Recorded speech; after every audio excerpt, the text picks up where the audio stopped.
இந்த தர்மபுரி நாடாளுமன்ற தொகுதி வன்னியர்கள் உட்பட பல சமூகங்களுக்கு 20% இடஒதுக்கீட்டை 1989 ஆண்டு தந்தவர் நம்முடைய முத்தமிழ் டாக்டர் கலைஞர் அவர்கள். அதே போல இடஒதுக்கீடு கேட்டு போராடிய 21 அப்பாவி வன்னியர்களை சுட்டுக் கொன்ற ஆட்சி அதிமுக ஆட்சி. அந்த போராளிகளுக்கு நம்முடைய முதலமைச்சர் அவர்கள் விக்கிரவாண்டியிலேயே ஒரு நினைவு மண்டபத்தை கட்டிக்கிட்டு இருக்கிறார். இன்றைக்கு இங்க பாமகவும் போட்டியிடுது. அதே போல அவங்க யாரோட கூட்டணி வச்சிருக்கிறாங்க?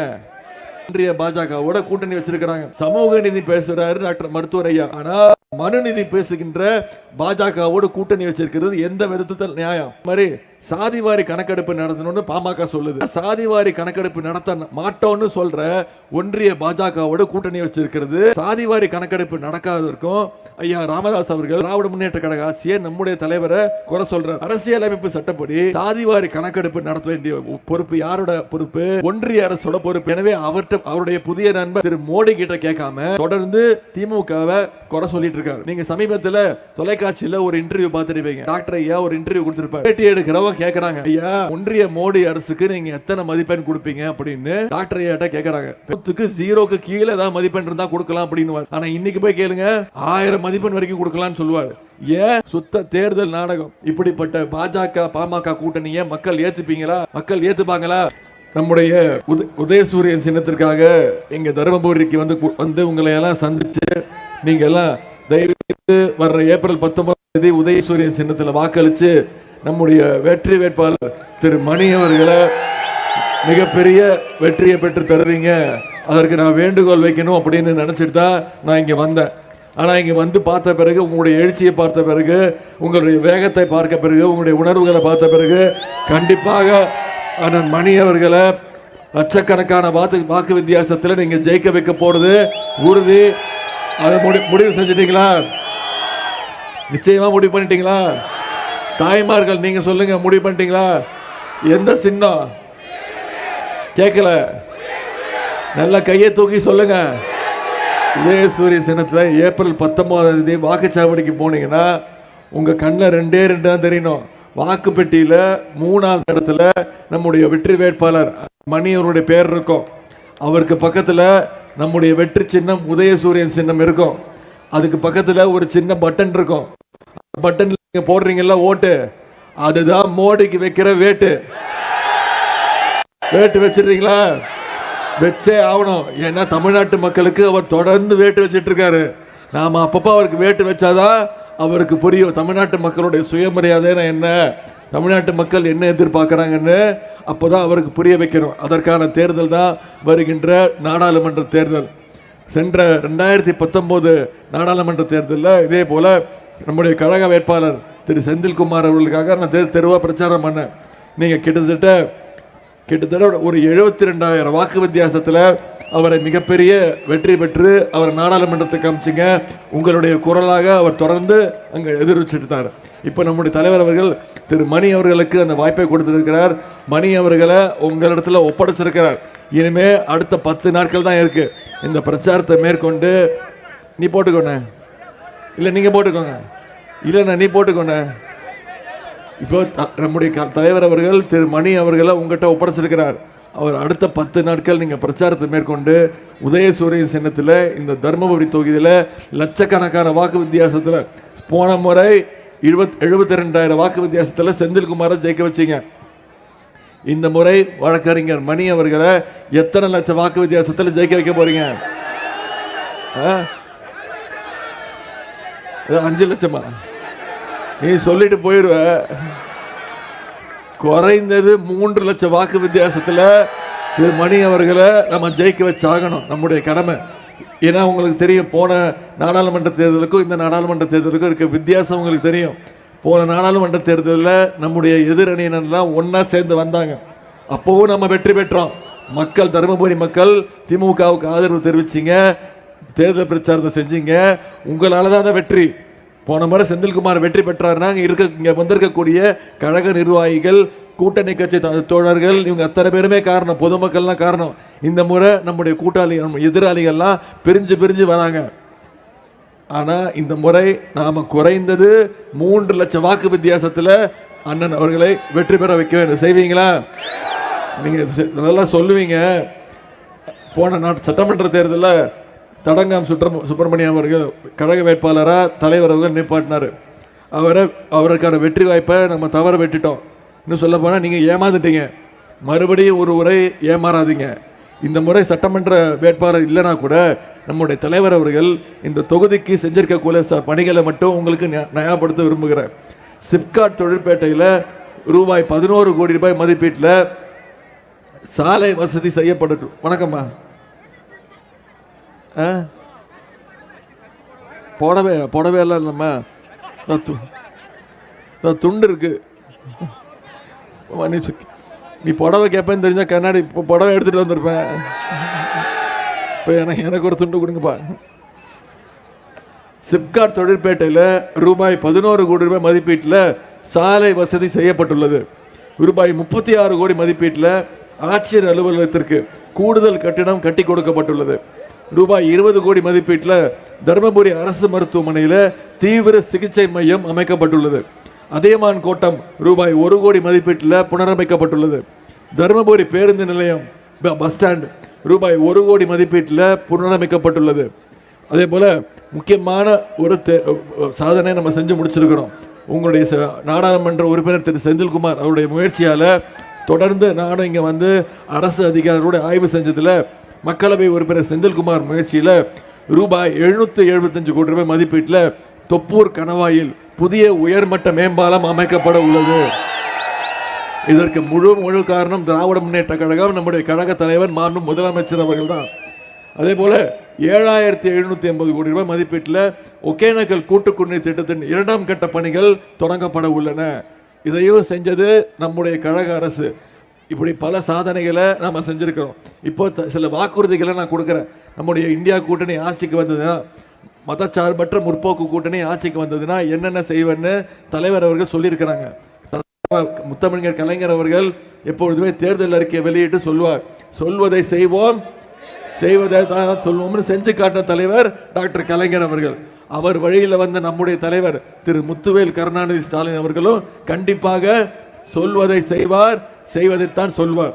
சில வாக்குறுதிகளை மட்டும், முக்கியமான வாக்குறுதிகளை மட்டும் இங்கே சொல்றேன். மொரப்பூர் ரயில் நிலையத்தையும் தர்மபுரி ரயில் நிலையத்தையும் இணைக்கும் வகையில் புதிய அகல ரயில் பாதை அமைத்து தரப்படும். சிப்காட்டில் மேலும் பல நிறுவனங்கள் தொடங்க வழிவகை செய்யப்படும். தர்மபுரி சேலம் 4 வழிச்சாலை 6 வழிச்சாலையாக மாற்றி தரப்படும்.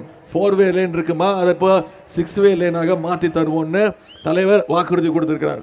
அதே போல மழைக்காலங்களில் காவிரியிலிருந்து வெளியேறும் உபரி நீரை ராட்சச குழாய்கள் மூலம் இந்த பகுதியில் உள்ள ஏரிகளுக்கு கொண்டு போய் சேர்த்து விவசாயிகளுக்கு மிகப்பெரிய ஒரு பயனடைய ஒரு திட்டம் கண்டிப்பாக தட்டப்படும்னு நம்முடைய தலைவர் அவர்கள் தேர்தல் வாக்குறுதி கொடுத்திருக்கிறாங்க. இதெல்லாம் செய்வாங்கன்னு நம்பிக்கை இருக்கா? நிச்சயம் இருக்கா? ஏன் அந்த நம்பிக்கை இருக்குன்னா, 2021 உங்களுக்கு தெரியும், தலைவர் அவர்கள் ஆட்சிக்கு வந்த உடனே தேர்தல் வாக்குறுதி கடும் நிதி நெருக்கடி, கோவிட் பெருந்தொற்று, 2வது பேரலை. அப்போ ஒன்றிய பிரதமர் நம்ம அத்தனை பேரையும் வந்து விசாரிச்சாரா, வந்து பார்த்தாரா, என்ன பண்ணாரு? எல்லாரும் வீட்டுக்குள்ள போய் சிறையில் மாதிரி அடைஞ்சு கிடங்க, 6 மாசம் யாரும் வீட்டை விட்டு வெளில வராதிங்கன்னு சொன்னாரா? யாருக்காவது ஏதாவது வேலை வெட்டி இருந்துச்சா? வேலை இல்லை. அனைத்து கடைகள் எல்லாத்தையும் மூடிட்டார். ஏதாவது ஒரு இழப்பீடு தொகையாவது கொடுத்தாரா? தமிழ்நாட்டுக்கு ஒன்றிய பிரதமர் திரு மோடி அவர்கள் எப்பெல்லாம் வருவாரு? வெறும் தேர்தல் நேரத்தில் மட்டும்தான் வருவாரு. தேர்தல் நேரத்தில் உங்ககிட்ட வாக்கு கேட்கறதுக்கு மட்டும்தான் வருவார். ஆனால் மக்களோடு மக்களாக, மக்களுக்கு எந்த பிரச்சனையாக இருந்தாலும் களத்தில் நிற்கிறது யாரு? நம்முடைய திராவிட முன்னேற்ற கழக தோழர்களும் தொண்டர்களும், நம்முடைய கூட்டணி கட்சி தொண்டர்களும் எப்பொழுதுமே பொழுதனுக்கு மக்கள் பணியில் ஈடுபடுறது. அந்த வகையில் நீங்கள் புரிஞ்சுக்கணும். தலைவர் முதலமைச்சரானார், கடும் நிதி நெருக்கடி. ஆனால் வந்தோடனே என்ன சொன்னார்? அவர் தேர்தல் வாக்குறுதியில் சொன்ன மாதிரி பெட்ரோலுக்கு லிட்டருக்கு 2 ரூபா குறைச்சாரா இல்லையா? குறைச்சார். அதே மாதிரி இன்னொரு முக்கியமான வாக்குறுதி, இங்கே இவ்வளோ தாய்மார்கள் வந்திருக்கீங்க, தாய்மாருக்கு கட்டணம் இல்லா சொன்னார். வந்தோடனே 2வது கையெழுத்து போட்டாரா இல்லையாவா? மகளிருக்கு கட்டணம் இல்லா பேருந்து வசதி திட்டத்தை கொடுத்தாரா இல்லையா? உபயோகிக்கிறீங்களா? ஒவ்வொரு மாசமும் ஒவ்வொரு மகளிரும் கிட்டத்தட்ட 900 ரூபா சேமிக்கிறாங்க. இது வரைக்கும் இந்த தமிழ்நாட்டில் 3 வருஷத்துல 460 கோடி பயணங்களை மகளிர் மேற்கொண்டிருக்காங்க. எவ்வளவு? 460 கோடி பயணங்கள். இப்போ நான் தமிழ்நாடு முழுக்க சுத்திட்டு இருக்கேன். எங்க பார்த்தாலுமே பிங்க் பஸ் தான். இப்ப மகளிர் அதை பிங்க் பஸ்ன்னு கூப்பிடுறது இல்ல, நம்முடைய தலைவர் பேரை சொல்லி ஸ்டாலின் பஸ் தான் செலவா கூப்பிடுறாங்க. அந்த பிங்க் பஸ் தலைவர் பேரை சொல்லி சொல்றாங்களே, அந்த பஸ்ஸை பார்த்தீங்கன்னா முழுக்க முழுக்க மகளிர், முழுக்க முழுக்க குழந்தைகள், மாற்றுத்திறனாளிகளும் அது அந்த திட்டம் இலவசம் அப்படின்னு தலைவர் அறிவிச்சார். இந்த தர்மபுரி மாவட்டத்தில் மட்டும் 9 கோடி பயணங்களை மகளிர் மேற்கொண்டிருக்கீங்க. இந்த மாவட்டத்தில் மட்டும் 9 கோடி பயணங்களை மேற்கொண்டிருக்கீங்க தாய்மார்கள். அதே போல புதுமை பெண் திட்டம்னு ஒரு திட்டத்தை கொண்டு வர, பெண்கள் படிக்க வேண்டும், பெண்கள் வீட்டை விட்டு வெளில வரணும், படிக்கணும், பள்ளிக்கூடத்துக்கு போன பட்டு பத்தாது, கல்லூரிக்கு போகணும், வேலைக்கு போகணும், படிக்கணும், சொந்த காலில் நிற்கணும், சம்பாதிக்கணும்னு புதுமை பெண் அப்படின்னு ஒரு திட்டம். அதாவது அரசு பள்ளியில் படிச்சீங்கன்னா, நீங்கள் காலேஜ் படிக்க போனீங்கன்னா, கல்லூரி, அது எந்த கல்லூரியாக இருந்தாலும் சரி, உங்களுக்கு கல்வி ஊக்கத்தொகையாக மாதம் 1000 ரூபாய் உங்களுடைய வங்கி கணக்கில், அந்த மாணவியுடைய வங்கி கணக்கில் வைப்பு வைக்கப்படுகிறது. இதற்கு பேர் கல்வி ஊக்கத்தொகை புதுமை பெண் திட்டம். இந்த திட்டத்தின் கீழே இதுவரைக்கும் தமிழ்நாட்டில் 3 லட்சம் மாணவிகள் பயனடைஞ்சிருக்கிறாங்க. அதில் இந்த தர்மபுரியில் மாவட்டம் மட்டும் இப்போ மாதம் 14,000 மாணவிகளுக்கு மாதம் 1000 ரூபாய் தலைவர் அவர்கள் கல்வி ஊக்கத்தொகை கொடுக்குறாங்க. இப்போ மாணவர்களுக்கும் இந்த திட்டத்தை விரிவுபடுத்தியிருக்கிறார். மாணவர்களும் அரசு பள்ளியில் படித்து கல்லூரி படிக்க போனால் அவங்களுக்கு தமிழ் புதல்வன் அப்படின்னு திட்டத்தின் கீழே மாதம் 1000 ரூபாய் கல்வி ஊக்கத்தொகை இந்த ஆண்டிலிருந்து வழங்கப்படும்னு தலைவர் சொல்லியிருக்கிறார். இதை விட எல்லாத்தை விட மிக மிக முக்கியமான திட்டமா, நம்ம காலையில் எந்திரிச்சு, அது இந்த பகுதியில் இருக்கக்கூடியவங்க காலையில் சீக்கிரம் எந்திரிச்சு வேலைக்கு போக வேண்டியிருக்கோம். 6 மணி 7 மணிக்கெல்லாம் அப்பா அம்மா 2 பேரும் வேலைக்கு போக வேண்டியது இருக்கும். அப்போ குழந்தைக்கு சமைச்சு காலையில் டிஃபன் சமைச்சு கொடுக்கறதுக்கு நேரம் இருக்காது, ஊட்டி விடுறதுக்கு நேரம் இருக்காது, சாப்பிட்றதுக்கு நேரம் இருக்காது. இருந்தாலும் நீ போய் மதிய உணவு திட்டத்தில் சாப்பிட்ரு அப்படின்வாங்க. ஆனால் நம்ம வேலைக்கு போனால் பெற்றோர்கள் என்ன நினச்சிட்டு இருப்பாங்க, மனசில் இதையே நினச்சிட்டு இருப்பாங்க, குழந்தைய வெறும் வயிற்றுல பட்டினியாக அம்சமே, அவன் பசி மயக்கத்தில் இருப்பானே, போய் படித்தானா, தூங்கிட்டானா, கிளாஸ் ரூமுக்கு போனானா அப்படின்னு அந்த கவலையில் இருப்பாங்க. அதை போக்குறதுக்காக நம்மளுடைய தலைவர் அவர்கள் இந்தியாவிலேயே முதன்முறை கொண்டு வரப்பட்ட திட்டம் தான் முதலமைச்சருடைய காலை உணவு திட்டம். இப்போ இந்த முதலமைச்சர் காலை உணவு திட்டத்தை பார்த்து இவ்வளவு சிறப்பான திட்டத்தை நாங்களும் கொண்டு வரணும்னு நம்முடைய பக்கத்து மாநிலம் அதே மாதிரி கர்நாடகா மாநிலத்திலையும் இந்த முதலமைச்சர் காலை உணவு திட்டத்தை விரிவுபடுத்தியிருக்கிறாங்க. இதுக்கு பெயர் தான் திராவிட மாடல் அரசு. எல்லாரும் கேட்குறாங்கல்ல திராவிட அரசு தான் என்னன்னு, இதுதான் திராவிட மாடல் அரசு. பக்கத்து மாநிலம் மட்டும் கிடையாது, கனடான்னு ஒரு நாடு இருக்குமா, அமெரிக்கா பக்கத்தில் இருக்கக்கூடிய ஒரு மிகப்பெரிய ஒரு பணக்கார நாடு கனடா. அந்த நாட்டினுடைய பிரதமர் பேரு திரு ஜஸ்டின் ட்ரூடோ. அவர் 4 நாட்களுக்கு முன்பு தொலைக்காட்சியில் ஒரு பேட்டி கொடுக்கிறார். என்ன சொல்றாரு, இந்தியாவில் தமிழ்நாட்டில் முதலமைச்சர் காலை உணவு திட்டம்னு ஒரு திட்டம் இருக்கு, இதனால பசங்க குழந்தைங்க பள்ளிக்கூடத்துக்கு அதிகமாக வராங்க, கல்விக்கு முக்கியத்துவம் கொடுக்குற இந்த திட்டத்தை தமிழ்நாட்டில் இருக்கக்கூடிய முதலமைச்சருடைய காலை உணவு திட்டத்தை போல நான் கனடா நாட்டிலையும் இந்த திட்டத்தை நான் அறிமுகப்படுத்த போறேன், விரிவாக்கம் செய்ய போறேன்னு கனடா நாட்டில் இந்த திட்டத்தை அறிமுகப்படுத்துறாங்கம்மா. இதுக்கு பேர் தான் திராவிட மாடல் அரசு. தமிழ்நாடு மட்டும் இல்லை, இந்தியாவில் இருக்கிற மாநிலங்கள் மட்டும் இல்லை, ஒட்டுமொத்த உலகத்தில் இருக்கக்கூடிய அனைத்து நாடுகளுக்கும் எடுத்துக்காட்டாக இருக்க வேண்டியது நம்முடைய தமிழக அரசு, திராவிட மாடல் அரசு, நம்முடைய தமிழக முதலமைச்சர் அவர்கள்.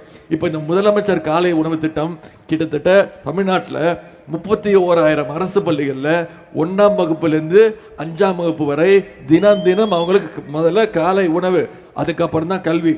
இப்போ பெற்றோர்கள் வாழ்த்தி மனசார அனுப்புகிறாங்க, என் குழந்தைய பார்த்துக்கிறதுக்கு நம்முடைய திராவிட மாடல் அரசு இருக்கு, என் குழந்தைய நான் பள்ளிக்கூடத்துக்கு அனுப்பிச்சா போதும், அவனுக்கு நல்ல உணவு கொடுத்து அவனுக்கு பாடம் சொல்லி கொடுக்கறதுக்கு நம்முடைய தமிழக முதலமைச்சர் அவர் இருக்காரு அப்படின்னு தைரியமாக அனுப்புகிறாங்க. இப்போ இந்த தர்மபுரி மாவட்டத்தில் மட்டும் முதலமைச்சர் காலை உணவு திட்டத்தில் தினம் திங்கட்கிழமை முதல் வெள்ளிக்கிழமை வரை 58,000 மாணவர்கள் தினம் இந்த திட்டத்தின் மூலம் பயன்பெறாங்க. இப்போ கடைசியாக ஒரு திட்டம், இது மகளிர் நீங்கள்லாம் எதிர்பார்த்துட்டு இருக்கிற திட்டம், எனக்கு தெரியும் நீங்கள் என்ன நினைக்கிறீங்கன்னு எனக்கு தெரியும், அதுக்கு தான் காத்துக்கிட்டு இருக்கீங்க தெரியும். அதுதான் டாக்டர் கலைஞருடைய மகளிர் உரிமை தொகை திட்டம். தலைவர் அவர்கள் சென்ற தேர்தல் வாக்குறுதியில் சொன்னாங்க, தகுதியுள்ள அனைத்து மகளிருக்கும் கண்டிப்பாக தகுதியுள்ள இல்லத்தரசிகளுக்கு மகளிர் உரிமை தொகை திட்டமாக மாதம் 1000 ரூபாய் தருவோம்னு தலைவர் சொன்னார். இதை நடத்தவே முடியாது, நிதி நெருக்கடின்னு எதிர்கட்சி தலைவர்கள்லாம் புகார் பண்ணாங்க. ஆனால் நம்முடைய தலைவர் சென்ற செப்டம்பர் 15ஆம் தேதியில் ஆரம்பித்து 1,16,00,000 மகளிருக்கு இதுவரை தினம் தினம் மாசம் 15ஆம் தேதி ஆனா டான்னு அவங்களுடைய வங்கி கணக்கில் 1000 ரூபாய் செலுத்தப்படுகிறது. இங்க எத்தனை மகளிர் வந்திருக்கீங்க? உங்களுக்கு எத்தனை பேர்ல அந்த மகளிர் உதவித்தொகை திட்டம் வருதுன்னு கையை தூக்குங்க. கிட்டத்தட்ட 70%, 70லேருந்து 75% பேருக்கு வந்திருக்கு. சில பேருக்கு வரல. ஆனால் ஒன்று சொல்கிறேம்மா, அந்த திட்டத்தில் விண்ணப்பிச்சவங்க, அப்ளிகேஷன் போட்டவங்க 1,60,00,000 வெரிஃபிகேஷன் செய்யப்பட்டு சரி செய்ய பார்க்கப்பட்டு இப்போ வரைக்கும் 1,60,00,000 16 லட்சம் பேருக்கு இந்த திட்டத்தின் மூலம் மாசம் 1000 ரூபாய் போயிட்டு இருக்கு. நான் இந்த துறைக்கு நான் தான் அமைச்சர், நானும் நிதித்துறை அமைச்சரும் தான் பொறுப்பு. நான் சொல்றேன், தலைவர் கண்டிப்பாக தகுதியுள்ள அனைத்து மகளிருக்கும், அது நிறைய வெரிஃபிகேஷன் ப்ராசஸ் இருக்குமா, பேன் கார்டு இருக்கு, ஆதார் கார்டு இருக்கு, இவங்க எவ்வளவு வருமானம் இருக்கு, இவ்வளத்தையும் பார்த்து அனைத்து தேவையான அனைத்து மகளிருக்கும், தகுதியுள்ள அனைத்து மகளிருக்கும் கண்டிப்பாக கலைஞர் மகளிர் உரிமை இன்னும் ஒரு 5-6 மாதங்கள்ல நிச்சயமாக வழங்கப்படும் வாக்குறுதியை நான் கொடுக்கிறேன். அதே போல நம்முடைய கலைஞர் மகளிர் உரிமை திட்டத்தில் தருமபுரி மாவட்டத்தில் மட்டும், இந்த மாவட்டத்தில் மட்டும் மாசம் 3 லட்சம் மகளிருக்கு இந்த மாசம் 1000 ரூபாய் கலைஞர் மகளிர் உரிமை திட்டம் போய் சேர்ந்துட்டு இருக்கு. இது மட்டும் இல்லமா, இந்தியா கூட்டணி ஆட்சிக்கு அமைச்சோன்னா நம்முடைய தலைவர் அவர்கள் இன்னும் சில வாக்குறுதிகள் கொடுத்திருக்கிறாங்க. என்னன்னா, கேஸ் சிலிண்டர் விலை உங்களுக்கு தெரியும், 2014ஆம் ஆண்டு கேஸ் சிலிண்டர் விலை எவ்வளவுமா? 450 ரூபா. கரெக்டா? 450 ரூபா. இப்ப எவ்வளவுமா கேஸ் சிலிண்டர் விலை? 1200 ரூபா. இதை ஏத்தினது யாருமா? எவ்வளவு ஏத்தி இருக்காரு? 800 ரூபாய் ஏத்தி இருக்காரு. இப்போ உங்களை ஏமாத்தணுங்கிறதுக்காக, மகளிரை ஏமாத்தணுங்கிறதுக்காக தேர்தல் நாடகம் என்ன சொல்றாரு? மகளிருக்கு அவர் பரிசு கொடுக்கிறாராம். எவ்வளவு? 100 ரூபா. ஏத்துனது 800 ரூபா, இறக்குறது 100 ரூபா. அவர் திருப்பி நம்புவீங்களா? அதனால்தான் சொல்றேன், அவருக்கு திருப்பி நம்ம வேட்டு வைக்கணும்னு. இந்த முறை நம்ம தலைவர் வாக்குறுதி கொடுத்திருக்கிறாரு, இந்தியா கூட்டணி ஆட்சி அமைச்சதுன்னா கேஸ் சிலிண்டர் வேற நான் 500 ரூபாய்க்கு தருவேன் அப்படின்னு மானியத்தோடு ஒரு கேஸ் சிலிண்டர் வேற 500 ரூபாய்க்கு தரேன்னு தலைவர் வாக்குறுதி கொடுத்திருக்கிறார். நம்புவீங்களா? தலைவர் செய்வார், நம்புவீங்களா? அதே மாதிரி 1 லிட்டர் பெட்ரோல் 75 ரூபாய்க்கு தரேன்னு தலைவர் வாக்குறுதி கொடுத்திருக்கிறார். 1 லிட்டர் டீசல் 65 ரூபாய்க்கு தரேன்னு தலைவர் அவர்கள் வாக்குறுதி கொடுத்திருக்கிறாங்க. இதை விட மிக மிக முக்கியமான ஒரு வாக்குறுதி கொடுத்திருக்கிறாங்க. நம்ம இந்த தேசிய நெடுஞ்சாலையெல்லாம் பயணம் பண்றோம் ஹைவேஸ்ல. அப்போ பார்த்தீங்கன்னா 10 கிலோமீட்டர் ஒரு வாட்டி, 12 கிலோமீட்டருக்கு ஒரு வாட்டி இந்த டோல் பூத் இருக்குல்ல, சுங்கச்சாவடி, அதில் பணம் வசூலிக்கிறாங்க. ஒன்றிய அரசுக்கு தான் போகுது அந்த பணம். தலைவர் வாக்குறுதி கொடுத்திருக்கிறார், நம்முடைய மதச்சார்பற்ற முற்போக்கு கூட்டணி, இந்தியா கூட்டணி ஆட்சிக்கு வந்ததுன்னா கண்டிப்பாக தமிழ்நாட்டில் இருக்கக்கூடிய அனைத்து டோல் பூத்துகளும் கண்டிப்பாக அகற்றப்படும். இனிமே சுங்கச்சாவடி கிடையாது. இனிமே தமிழ்நாட்டு மக்கள் நம்முடைய தேசிய நெடுஞ்சாலையில பயணம் பண்ணணும்னா ஒன்றிய அரசுக்கு காசு கட்ட தேவையில்லைன்னு தலைவர் வாக்குறுதி கொடுத்திருக்கிறார். நாம இத்தனை வாக்குறுதிகள் கொடுத்திருக்கிறோம், இத்தனை சாதனைகளை செஞ்சிருக்கிறோம். நம்ம வெற்றி பெற்றா என்னென்ன பண்ண போறோங்கிற திட்டங்களையும் சொல்லியிருக்கிறோம். எந்த திட்டத்தை சரி செய்யணும் எல்லாத்தையும் சொல்லியிருக்கிறோமா? ஆனா எதிரணியினர் நீங்க யோசிச்சு பாருங்க. இன்னைக்கு நம்முடைய டாக்டர் ஐயா அவர்கள் கூட்டணி வச்சிருக்கிறார். யாரோட? அதாவது உங்களுக்கு தெரியும், இந்த தருமபுரி நாடாளுமன்ற தொகுதி வன்னியர்கள் உட்பட பல சமூகங்களுக்கு 20% இடஒதுக்கீட்டை 1989ஆம் ஆண்டு தந்தவர் நம்முடைய முத்தமிழ் டாக்டர் கலைஞர் அவர்கள். கரெக்டா? அதே போல இடஒதுக்கீடு கேட்டு போராடிய 21 அப்பாவி வன்னியர்களை சுட்டு கொன்ற ஆட்சி அதிமுக ஆட்சி. 1987ஆம் ஆண்டுல 21 வன்னியர்களை என்ன இடஒதுக்கீடு கேட்டு போராடினாங்க, அவங்கள சுட்டு கொண்ட ஆட்சி தான் அதிமுக ஆட்சி. இப்போ அந்த போராளிகளுக்கு நம்முடைய முதலமைச்சர் அவர்கள் விக்கிரவாண்டியிலேயே ஒரு நினைவு மண்டபத்தை கட்டிக்கிட்டு இருக்கிறார். இறந்து போன போராளிகளுக்கு நினைவு மண்டபம் கட்டுறார் நம்ம தலைவர் அவர்கள். இன்றைக்கு இங்க பாமகவும் போட்டியிடுது. அதே போல அவங்க யாரோட கூட்டணி வச்சிருக்கிறாங்க? பாஜகவோட, ஒன்றிய பாஜகவோட கூட்டணி வச்சிருக்கிறாங்க. சமூக நீதி பேசுறாரு டாக்டர் மருத்துவர் ஐயா, பெரிய டாக்டர் மருத்துவர் ஐயா. சமூக நீதிக்காக ஆரம்பிக்கப்பட்ட கட்சி தான்.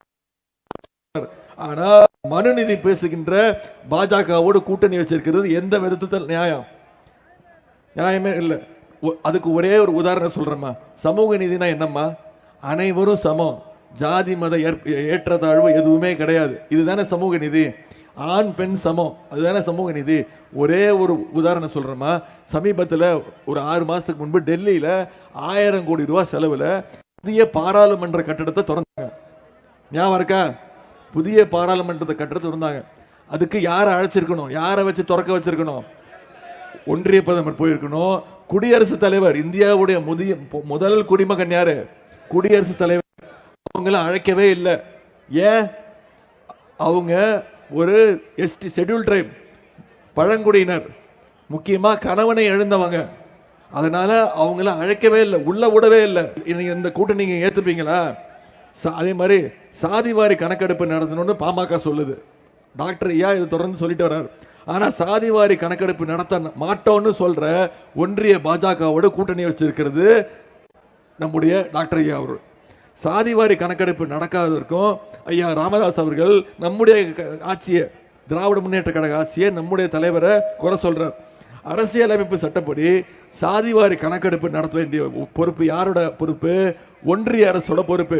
எனவே அவருடைய புதிய நண்பர் திரு மோடி கிட்ட கேட்காம தொடர்ந்து திமுகவை குறை சொல்லிட்டு இருக்காரு. நீங்க சமீபத்தில் தொலைக்காட்சியில் ஒரு இன்டர்வியூ பார்த்துருப்பீங்க. ஐயா பெரிய டாக்டர் ஐயா ஒரு இன்டர்வியூ கொடுத்துருப்பார். அம்மா நான் போனதுக்கு அப்புறம் 10 நிமிஷம் நீ பேசுமா. அதாவது பேட்டி எடுக்கிறவங்க கேட்குறாங்க, ஐயா ஒன்றிய மோடி அரசுக்கு நீங்க எத்தனை மதிப்பெண் கொடுப்பீங்க அப்படின்னு டாக்டர் ஐயாட்ட கேட்குறாங்க, பெரிய ஐயாட்ட. அவர் என்ன தெரியுமா சொல்றாரு? 0க்கு கீழே ஏதாவது மதிப்பெண் இருந்தா 100க்கு 0க்கு கீழே ஏதாவது மதிப்பெண் இருந்தா கொடுக்கலாம் அப்படின்னுவாரு. ஆனா இன்னைக்கு போய் கேளுங்க, 1000 மதிப்பெண் வரைக்கும் கொடுக்கலாம்னு சொல்லுவாரு. ஏன்? சுத்த தேர்தல் நாடகம். அதே போல் வன்னியர்களுக்கான 10.5% உள் இடஒதுக்கீட்டை கொடுக்கலன்னு ராமதாஸ் ஐயா நம்மள திமுக அரசை விமர்சிக்கிறார். 2021 சட்டமன்ற தேர்தலுக்காக அவசரமா, அதாவது தேர்தல் தேதி அறிவிக்கிறதுக்கு முத நாள் அதிமுக அடிமையாச்சு பாமக வன்னியர்களை ஏமாத்துறதுக்காக 10.5% இடஒதுக்கீட்டை அதிமுகவினர் கொண்டு வந்து உங்களை ஏமாத்த பார்த்தாங்க, வன்னியர்களை ஏமாத்த பார்த்தாங்க. முறையாக கொண்டு வராதனால அதனால் நீதிமன்றம் ரத்து செஞ்சது. இப்போ இந்த 10.5% இடஒதுக்கீட்டு தொடர்பான உச்சநீதிமன்ற வழிகாட்டுதலின்படி கழக அரசு ஒரு குழு அமைத்து போராடி வருகின்றது. எனவே விரைவில் வன்னியர்களுக்கான அந்த போராட்டத்தில் வெற்றிய நம்முடைய கழக அரசு, திராவிட மாடல் அரசு, நம்முடைய தலைவர் அவர்கள் வெற்றி பெற்று சட்ட போராட்டம் நடத்தி உள் ஒதுக்கீட்டினை கழக அரசு கண்டிப்பாக அமல்படுத்தும். இப்படிப்பட்ட பாஜக பாமக கூட்டணியை மக்கள் ஏத்துப்பீங்களா? மக்கள் ஏத்துப்பாங்களா? இந்த பக்கம் ஒரு பக்கம் இது, இன்னொரு பக்கம் சொல்றேன். 10 வருஷம் ஒன்றிய அரசு, நம்முடைய பிரதமர் அவர்கள் இந்த நாட்டை ஆண்டார். 10 வருஷம் தமிழ்நாட்டுக்கு ஏதாவது செஞ்சாரா? உருப்படியான காரியம் ஏதாவது செஞ்சாரா? எதுக்காவது வந்து பார்த்தாரா? புயல் வந்தது, வெள்ளம் வந்தது, மிக்ஜாம் புயல் வந்தது, டெல்டா மாவட்டத்தில் கஜா புயல் வந்தது, நீட் தேர்வில் கிட்டத்தட்ட 21 குழந்தைங்க இறந்து போனாங்க. வந்து துக்க விசாரிச்சாரா?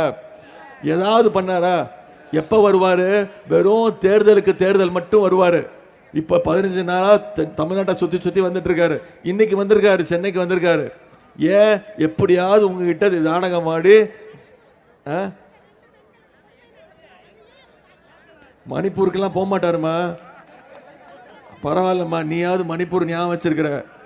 நிறைய பேர் மணிப்பூரை மறந்துட்டாங்க. அம்மா 5 மாசமா மணிப்பூர்ல ஒரு பிரச்சனை நடந்துட்டு இருக்குமா. பெண்களுக்கு பாதுகாப்பு இல்லாம ரெண்டு குழுவினர் அடிச்சுக்கிறாங்க. மலைவாழ் மக்களும் கீழே இருக்கிற மக்களும். மணிப்பூர்ன்ற மாநிலத்தில் கிட்டத்தட்ட 6 மாசம் கலவரம் நடக்குதுமா. அந்த பக்கம் எட்டி கூட போய் பார்க்கல. அங்க தொலைக்காட்சிகளுக்கு அனுமதி கிடையாதுமா. யாரும் பத்திரிகை நிருபர்களுக்கு அனுமதி கிடையாது. ஏன் தெரியுமா? ஒரு நடுவில் ஒரு 4 மாசத்துக்கு முன்பு ஒரு வீடியோ வந்துச்சு. 2 பெண்களை நிர்வாணப்படுத்தி தெருவில் போட்டு அடிச்சு இழுத்துட்டு போன வீடியோ வந்ததுக்கு அப்புறம் தான் மணிப்பூர்ல இவ்வளவு பெரிய கலவரம் நடக்குதுன்னு உலகத்துக்கே தெரிஞ்சது. இப்போ வரைக்கும் அந்த பிரச்சனை தெரியல. ஆனா நம்ம என்ன போக மாட்டோம். நம்முடைய அரசு என்ன பண்ணுச்சு? விளையாட்டுத்துறை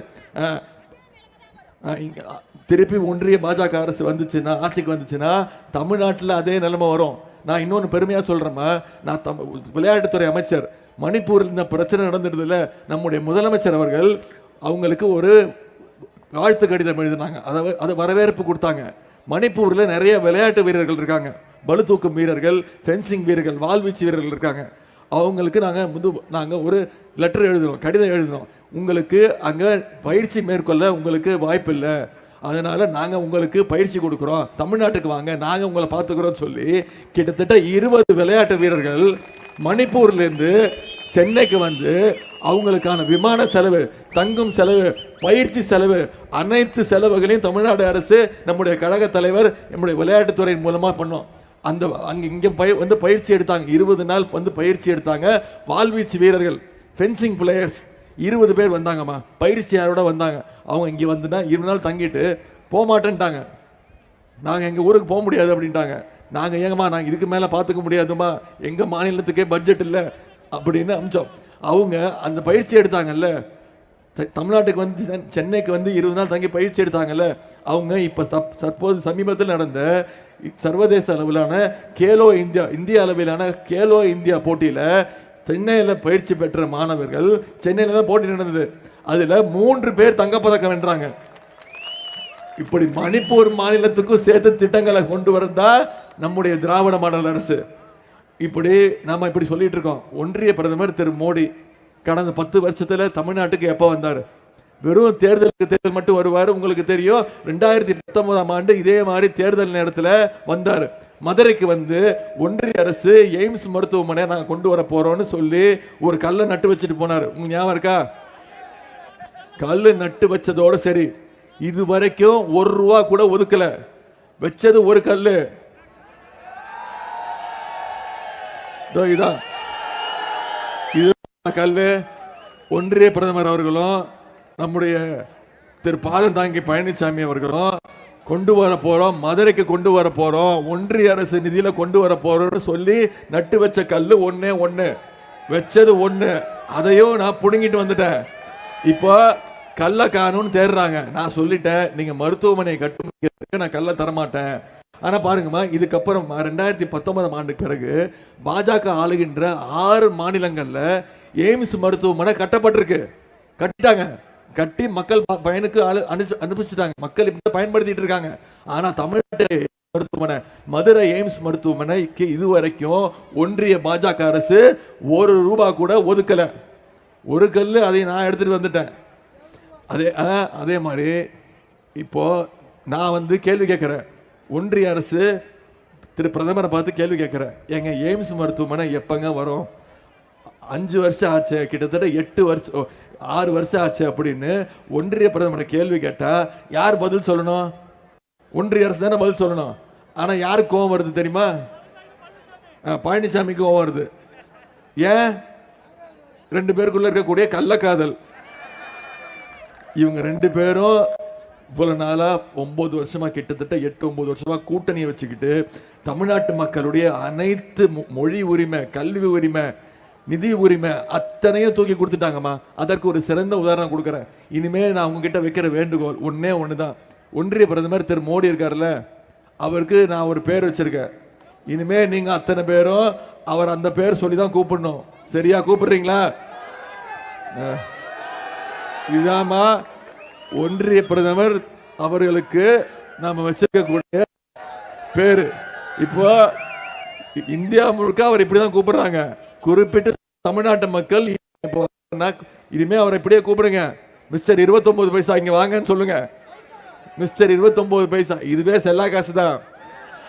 4ஆம் தேதிக்கு அப்புறம் இதுக்கு ஏன்னு ஒரு காரணம் சொல்றேம்மா. இது ஏன் நான் சும்மா சொல்லல 29 பைசான்னு, ஒன்றிய பிரதமர் அவர்களை திரு 29 பைசான்னு நான் சும்மா சொல்லல. இதுக்கு ஒரு காரணம் இருக்கு. அந்த காரணத்தை நான் சொல்றேன். நாம தமிழ்நாட்டில இருந்து ஜிஎஸ்டி வரி கட்டுறோமா, கூட்ஸ் அண்ட் சேல்ஸ் டாக்ஸ்னு கட்டுறோம். ஒவ்வொருத்தரும் 1 ரூபா கட்டுறோம். ஒன்றிய அரசு கட்டுறோம். ஒன்றிய அரசுக்கு நம்ம 1 ரூபா கொடுத்தா அவங்க திருப்பி நமக்கு எவ்வளவு தெரியுமா தராங்க? வெறும் 29 பைசா. நாம கொடுக்கறது 1 ரூபா, அவங்க நமக்கு தர வேண்டியது 1 ரூபா. ஆனா வெறும் 29 பைசா தர்றாங்க. ஆனா பாஜக ஆளுகின்ற மாநிலம் உத்தரப்பிரதேச மாநிலமா, அந்த மாநிலத்துடைய முதலமைச்சர் பேரு சாமியார் யோகி ஆதித்யநாத், அவர் தான் முதலமைச்சர். உத்தரப்பிரதேச மாநிலத்துக்குள்ளேயும் அங்க இருக்கிற மக்களும் 1 ரூபா ஜிஎஸ்டி கட்டுறாங்க, 1 ரூபா வரி கட்டுறாங்க. திருப்பி எவ்வளவு தெரியுமா தராங்க? 1 ரூபாய்க்கு திருப்பி அவங்களுக்கு கொடுக்க வருது 3 ரூபா, 3 மடங்கு அதிகம். அதே மாதிரி பீகார் மாநிலம், பீகார் மாநிலத்திலையும் ஒன்றிய பாஜகவுடைய ஆட்சி தான் நடக்குது, அவங்க கூட்டணி ஆட்சி நடக்குது. அந்த மாநிலத்துடைய முதலமைச்சர் பேரு திரு நிதிஷ்குமார். அந்த பீகார் மாநில மக்களும் ₹1 கொடுக்குறாங்க, ஜிஎஸ்டி வரி கட்டுறாங்க. அவங்களுக்கு ஒன்றிய பிரதமர் எவ்வளவு தெரியுமா திருப்பி தராரு? ₹7. ₹1 கொடுத்தா பீகார் மாநிலத்துக்கு ₹7, ₹1 கொடுத்தா உத்தரப்பிரதேச மாநிலத்துக்கு ₹3, தமிழ்நாட்டுக்கு வெறும் 29 பைசா. அதனால தான் நான் அவர் சொல்றேன், ஏமா இந்த நிதி உரிமை இதை கொஞ்சம் கொஞ்சமா குறைச்சு நம்மளுடைய நிதி உரிமை மொத்தத்தையும் அதிமுக அடிமைகள் பாஜகவோடு சேர்ந்து அடகு வச்சுட்டாங்க, மாநிலத்தோட உரிமைகள். நான் கேட்குறேன் திரு எடப்பாடி பழனிசாமி அவர்களே, இப்போ நீங்களும் கிளம்பியிருக்கீங்க, என்ன சொல்றாரு? மாநில உரிமைகளை நானும் மீட்க போறேன்றாரு. யார்கிட்ட மீட்க போறீங்க? அடகு வச்சதே நீங்க தானே. அவர் சொல்றாரு, நம்மளை கேட்கிறாரு, நீங்க தனி அணியா நிக்கிறீங்களே, இந்தியா கூட்டணின்றீங்களே, உங்க பிரதமர் வேட்பாளர் யாருன்னு கேட்கிறாரு. நான் கேட்கிறேன், நீங்க தான் பாஜக கூட்டணி இல்லைன்னு சொல்றீங்களே, அப்போ உங்க பிரதமர் வேட்பாளர் யாரு? திரு எடப்பாடி பழனிசாமியா? அவர் முதலமைச்சர் ஆகிறதுக்கே என்னெல்லாம் பண்ணாரு உங்களுக்கு தெரியும். டேபிள் சேருக்குள்ள பூந்து போய் தவழ்ந்து போய் அந்த அம்மா சசிகலா அம்மா காலை பிடிச்சி கடைசியில் அந்த அம்மா காலே மாறி விட்டாரு. அந்த அம்மா முதலமைச்சர் ஆக்கணும்னா என்ன பண்ணாரு? அந்த அம்மா ஜெயிலுக்கு போயிட்டாங்க. போன உடனே என்ன கேட்டாரு? யார் இந்த சசிகலா, நீங்களா என்ன முதலமைச்சர் ஆக்கணும்னு கேட்டாரா இல்லையாரம்மா? அப்படிப்பட்ட அந்த சசிகலா அம்மாவுக்கு மட்டும் திரு எடப்பாடி பழனிசாமி துரோகம் பண்ணல, ஒட்டுமொத்த தமிழ்நாட்டு மக்களுக்கும் நம்முடைய மாநில உரிமைகள் அத்தனையும் அடகு வச்சு ஒட்டுமொத்த தமிழ்நாட்டுக்கும் துரோகம் செஞ்சவர் தான் திரு எடப்பாடி பழனிசாமி. இந்த 2 கூட்டணியும் நீங்க விரட்டி அடிக்கணும். அதே மாதிரி சிஏஜி அறிக்கைன்னு ஒன்று இருக்குமா, அவர் நம்மள சொல்லுவார் திமுக ஆட்சி ஊழல் ஆட்சி நடக்குது அப்படின்னு. ஆனா கடந்த 10 வருஷத்துல ஒன்றிய பாஜக அரசு செஞ்சிருக்கக்கூடிய அனைத்து ஊழல்களும் இந்த சிஏஜி அறிக்கைங்கிறது திமுக தயார் பண்ற அறிக்கை கிடையாதுமா. காங்கிரஸ் இயக்கமோ நம்முடைய தோழமை கட்சிகளோ தயார் பண்ற அறிக்கை கிடையாது. சிஏஜினா controller audit general of India, அதாவது தணிக்கை குழு. நம்ம பண்ற செலவுகளை அவங்க சரி பார்ப்பாங்க. இவர் செலவு கணக்கு காட்டிருக்கீங்களே, இந்த செலவு கணக்கான வேலைகளை நடத்தியிருக்கீங்களா அப்படின்னு ஒன்றிய அரசையும் மாநில அரசையும் தணிக்கை செய்வதுதான் சிஏஜி குழுவுடைய வேலை. அப்படி சிஏஜி அறிக்கை பண்ணி அவங்க 6 மாசத்துக்கு ஒரு முறை ஒரு அறிக்கை கொடுப்பாங்க. அப்படி அவங்க கொடுத்த அறிக்கையில் கடந்த 9 வருஷத்துல ஒன்றிய பாஜக அரசு செஞ்சிருக்கக்கூடிய 7.5 லட்சம் கோடி ரூபாய் பணத்தை காணும். 7.5 லட்சம் கோடி ரூபாய் எங்க போச்சுன்னு யாருக்குமே தெரியல, பணமே இல்லை. கேட்டா என்ன சொல்றாங்க தெரியுமா? 1 கிலோமீட்டர் ரோடு போடுறதுக்கு நாங்க 250 கோடி ரூபாய் செலவு பண்ணோம்னு சொல்றாரு. எவ்வளவுமா? 1 கிலோமீட்டர் ரோடு போடுறதுக்கு 250 கோடி ரூபாய் செலவு பண்ணியிருக்கோம் 1 கிலோமீட்டர் ரோடு. அதே மாதிரி இறந்து போன 88,000 பேருக்கு உங்களுக்கு தெரியும், தமிழ்நாட்டில் இருக்கு கலைஞர் காப்பீடு திட்டம்னு இருக்கு, மருத்துவ காப்பீடு திட்டம் இருக்குல்ல. அதே மாதிரி ஒன்றிய அரசு ஒரு திட்டத்தை கொண்டு வந்தது, அதுக்கு பேர் ஆயுஷ்மான் பாரத் அப்படின்னு ஒரு திட்டம். அதுல இறந்து போன 88,000 பேர்மா, ஏற்கனவே இறந்து போயிட்டாங்க. இறந்து போன 88,000 பேருக்கு ஒரே செல்போன் நம்பர்ல இருந்து மருத்துவ காப்பீடு திட்டம் பண்ணியிருக்காங்க. இவ்வளவு பெரிய 7.5 லட்சம் 7.5 லட்சம் கோடி பணத்தை காணும். அதே மாதிரி பிஎம் கேர்ஸ் ஃபண்ட் ஒன்று ஆரம்பிச்சாருமா. கோவிட் காலத்தில் முதலமைச்சர் நிவாரண நிதினு இருக்கு, நம்முடைய முதலமைச்சருக்கு நிவாரண நிதி நிறைய மக்கள் கொடுத்தாங்க, தொழிலதிபர்கள் கொடுத்தாங்க, நிறைய பேர் கொடுத்தாங்க. ஆனால் அந்த முதலமைச்சர் நிவாரண நிதியில் ஒவ்வொரு பணத்துக்கும் ஒவ்வொரு பைசாக்கும் தலைவர் அவர்கள் கணக்கு கொடுத்தாங்க. இத்தனை வெண்டிலேட்டர் வாங்கணும், இத்தனை மாஸ்க் வாங்கணும், இத்தனை ஊசி வாங்கணும், கோவிடுக்கு இவ்வளோ ஊசி வாங்கணும்னு கணக்கு கொடுத்தார். பிரதமர் நிவாரண நிதினு ஒன்று இருக்கு, ஆனால் அவர் அதை பயன்படுத்தாம தனியா பிஎம் கேர்ஸ் ஃபண்டுன்னு ஒன்று ஆரம்பிச்சார். கோவிட் அப்போ கிட்டத்தட்ட 34,000 கோடி வசூலிச்சாருமா. இப்போ அந்த 34,000 கோடிக்கு கணக்கு கேட்டா ஆர்டிஐல தகவல் உரிமை சட்டத்தில் தகவல் கேட்டா கொடுக்க முடியாது. பிஎம் கேர்ஸ் ஃபண்டு 34,000 கோடிக்கு நான் கணக்கு கொடுக்க முடியாதுன்னு தைரியமா சொல்றாரு திரு 29 பைசா. இப்போ இவங்களுக்கெல்லாம் நீங்க பதிலடி கொடுக்கணும்னா வர்ற நாடாளுமன்ற தேர்தல் 19ஆம் தேதி நம்முடைய வாக்கு பெட்டியில் 3வது இடம், ஏப்ரல் 19ஆம் தேதி 3வது இடத்துல இருக்கணும். 4ஆம் தேதி வாக்கு எண்ணிக்கை, அண்ணனுடைய பெயரும் உதயசூரியனும் முதல் இடத்துக்கு வரணும். செய்வீங்களா? நீங்க உறுதிமொழி கொடுத்திருக்கிறீங்க. எத்தனை லட்சம் வாக்கு? 3 லட்சம் வாக்கு வித்தியாசத்தில் அண்ணன் மணி அவர்களை நீங்க வெற்றி பெற வைக்கவே செய்வீங்களா? 4ஆம் தேதி காலையில் தொலைக்காட்சியை போட்டு நான் முதல்ல பார்ப்பேன், தர்மபுரி என்ன வாக்கு வித்தியாசம் பார்த்துக்கிட்டே இருப்பேன். நிச்சயம் செய்வீங்களா? நான் வந்துட்டேன். இன்னைக்கு முழுக்க தருமபுரியில் பல இடங்கள்ல நிகழ்ச்சி, இதை முடிச்சுட்டு நாளை கள்ளக்குறிச்சி, இப்படி பல மாவட்டங்களுக்கு பிரச்சாரத்துக்கு போயிடுவேன். எனக்கு தெரியும் நீங்க அத்தனை பேரும் இங்கே தான் இருக்க போறீங்க, நீங்க அத்தனை பேரும் உதயசூரியன் சின்னத்துக்கு வாக்களிக்க போறீங்கன்ற நம்பிக்கை எனக்கு இருக்கு. ஆனா நான் உங்ககிட்ட கேட்டுக்கொள்வதெல்லாம் ஒன்று தான்.